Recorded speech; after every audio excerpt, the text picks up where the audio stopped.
بسم اللہ الرحمن الرحیم۔ نبی کائنات حضرت محمد صلی اللہ علیہ وسلم نے فرمایا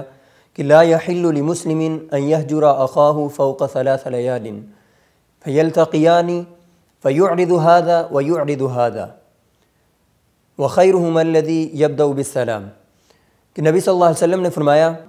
کسی بھی مسلمان کے لیے یہ جائز نہیں ہے، یہ حلال نہیں ہے کہ وہ 3 راتوں سے زیادہ ایک دوسرے سے جدا رہیں، یعنی ایک دوسرے سے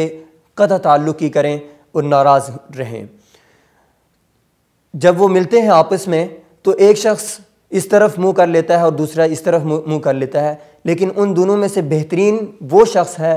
جو سب سے پہلے سلام کرتا ہے، یعنی سلام کی جو ابتدا کرتا ہے وہ بہترین شخص ہے۔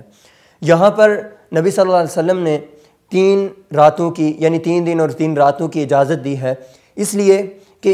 غصہ فطرتاً ہے، لیکن جب انسان کو غصہ آتا ہے پہلے دن غصے میں تھوڑا ٹھہراؤ آتا ہے، اور دوسرے دن وہ اس کو سوچنے کا موقع ملتا ہے، اور تیسرے دن وہ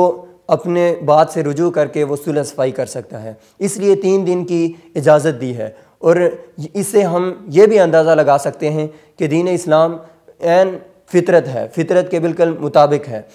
تو اس لیے 3 دن تک انسان کو اجازت ہے، اور 3 دن سے زیادہ جو قطع تعلق ہی کرتا ہے، ناراض رہتا ہے،